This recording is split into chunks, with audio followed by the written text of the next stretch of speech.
best girlfriend? Well, you know, I used to have them just about all the time. They started as studio jokes, throwaway B-sides, drunk ideas at 2 a.m. songs written in 10 minutes just to fill space on an album. The kind of tracks artists figured nobody would ever hear twice. But something strange happened. Those goofy experiments, the parodies, the novelty tracks, the songs bands were almost embarrassed to record. They started climbing charts, topping Billboard, selling millions, becoming the anthems of an entire decade. The 70s were a wild time. Disco, punk, soft rock, and glam were all colliding at once. Artists were experimenting, pushing boundaries, and sometimes just messing around to see what would happen.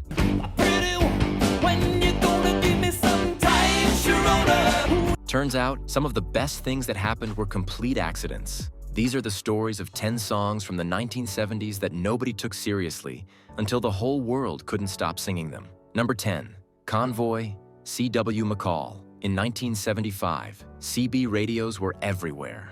Truckers were talking to each other on the highway, using their own slang, their own codes, their own little subculture. He hated the duck and he hated his truck and he loved to bust truckers for fun, so he followed the line. Most people outside the trucking world had no idea what any of it meant. CW McCall, who was actually an advertising creative named Bill Fries, thought the whole thing was hilarious. He decided to write a song about a massive convoy of trucks barreling across America.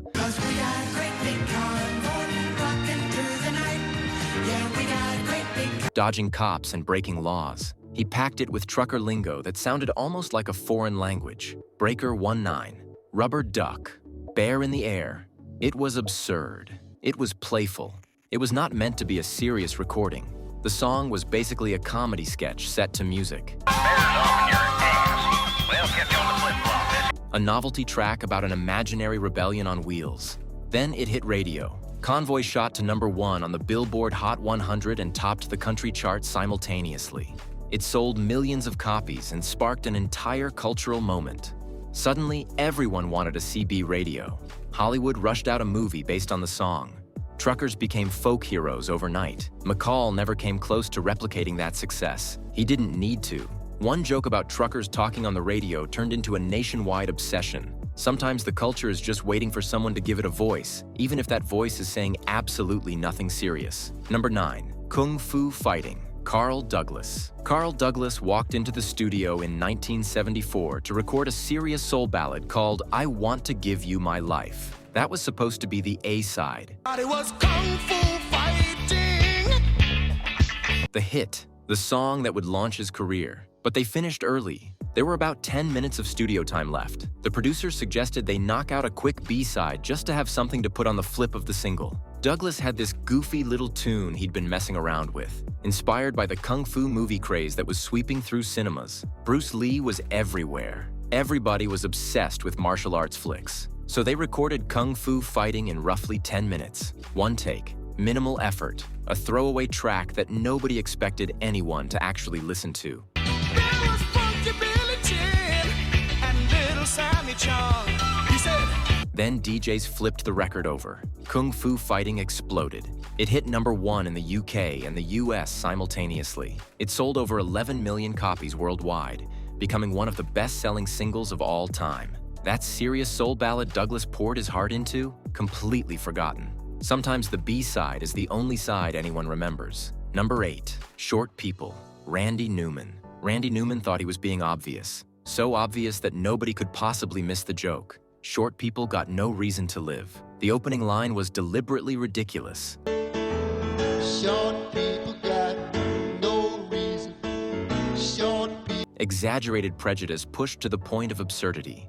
Newman was satirizing bigotry itself, writing from the perspective of a narrow-minded fool who hates people for something as meaningless as height. The whole point was to make discrimination look as stupid as it actually is. He expected listeners to laugh, to get it, to hear the sarcasm dripping from every word. A lot of them didn't. Complaints flooded radio stations. Angry letters poured in. Some stations banned the song outright. Newman received actual death threats from people who thought he genuinely hated short people. Little people's advocacy groups protested. It became a genuine controversy. Meanwhile, the single climbed to number 2 on the Billboard Hot 100 and became one of the biggest hits of 1977. Sometimes the satire that seems obvious in your head becomes a completely different song in someone else's ears. Number 7. Escape, Rupert Holmes. By 1979, Rupert Holmes was exhausted from being serious. He'd spent years crafting thoughtful singer-songwriter material that earned respect but never really broke through. So one night, he decided to just have fun. He wrote a story about a bored couple who had both grown tired of their relationship. We've been together too long, like a worn-out record. Each one secretly places a personal ad looking for someone new, someone exciting, someone who likes getting caught in the rain and making love at midnight. Then they both answer each other's ad and discover they were looking for each other all along. It was a twist ending, a short story set to music, almost a comedy sketch. Holmes tossed in a silly opening line about piña coladas mainly because it fit the rhythm and sounded funny. He wasn't trying to write a cocktail anthem. He figured the song was a lightweight novelty track. I knew her smile in an instant. I knew the curve of her face.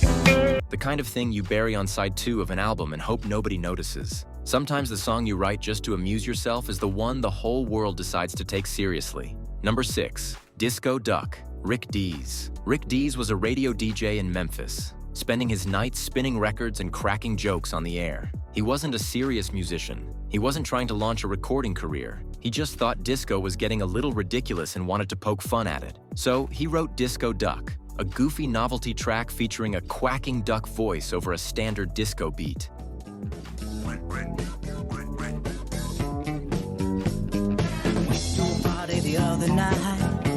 The whole thing was a parody, a joke aimed at the over-the-top nature of the disco craze that was dominating the airwaves. Dees recorded it cheaply with some friends, expecting maybe a few laughs from his radio audience and nothing more. He figured it would be a fun bit for his show and then disappear into obscurity like most novelty records do. The song didn't disappear. It climbed the charts week after week, passing serious disco acts who were pouring real effort into their craft. Disco Duck hit number 1 on the Billboard Hot 100 in October 1976, outselling legitimate disco artists and becoming one of the year's biggest singles. The quacking duck parody was suddenly being played in the same clubs that took disco as gospel.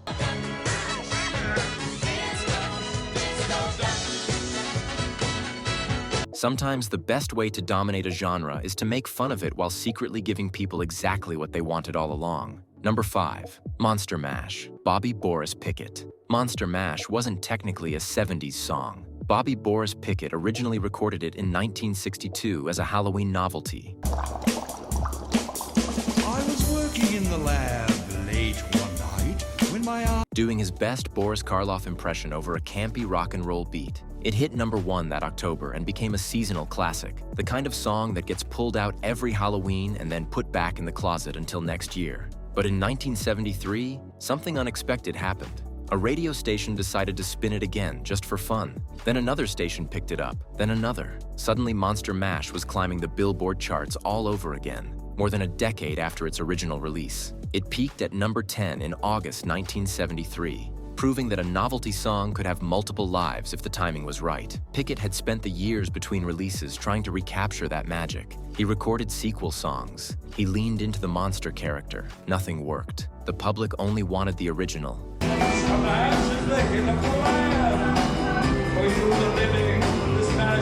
And only when they were in the mood for it. The 73 resurgence didn't launch a comeback so much as confirm that Monster Mash existed outside of normal music rules. It wasn't a song tied to a moment. It was a song tied to a feeling that came back every single year. The track has charted 3 separate times across 3 different decades, a feat almost no novelty song can claim.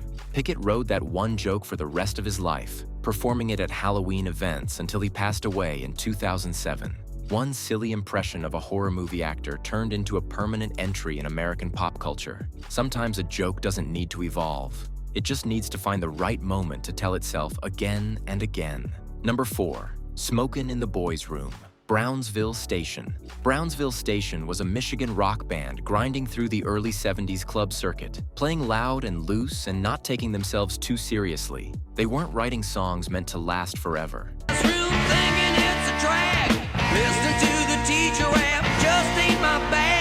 They were writing songs meant to get a reaction on a Friday night. Smokin' in the Boys' Room came together as a rebellious teenage anthem, the kind of song every kid who ever hid in a bathroom stall to avoid class could relate to. The lyrics were simple and deliberately juvenile. Teacher, don't you fill me up with your rules. It wasn't poetry. It wasn't trying to be. It was a 3-minute blast of attitude aimed squarely at bored high schoolers who wanted to feel like outlaws for sneaking a cigarette between periods. The band figured it was a fun album track, maybe a crowd favorite at live shows, but not the kind of thing that would define their career. They were wrong. Smokin' in the Boys' Room climbed to number 3 on the Billboard Hot 100 in 1974.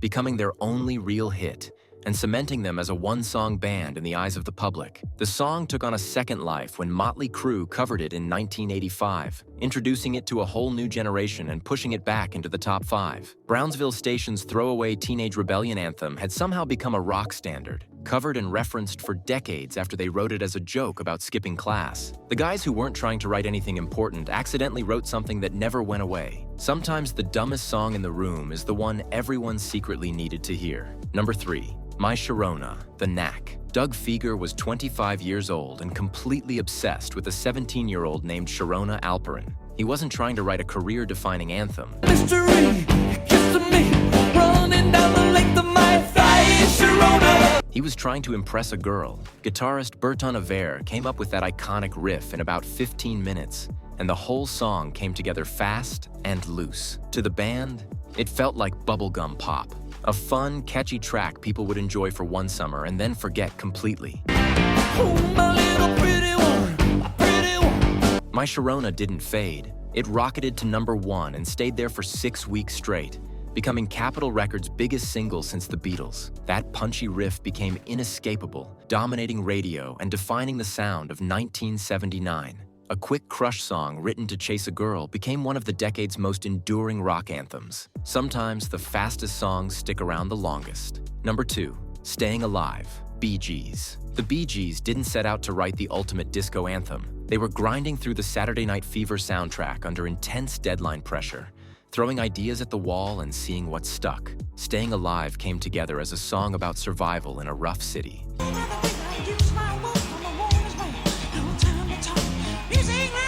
The lyrics were darker than most people realized. Streets that feel dangerous, days that feel heavy. A narrator just trying to keep moving forward. But that falsetto, that relentless beat, and that strutting groove made it sound like pure confidence. Nobody heard the struggle underneath. They heard swagger. The song hit number 1 worldwide and became permanently welded to John Travolta's iconic walk down that Brooklyn sidewalk.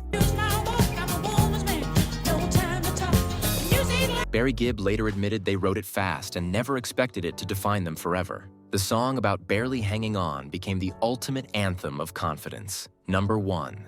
Born to Be Alive, Patrick Hernandez. Patrick Hernandez wasn't trying to create art. He was riding the disco wave at its absolute peak, leaning into the flashy synths and pounding beats that dominated dance floors in the late 70s. Born to Be Alive was bright, upbeat, and almost absurdly over the top. The chorus boiled existence down to one simple demand. You were born to be alive.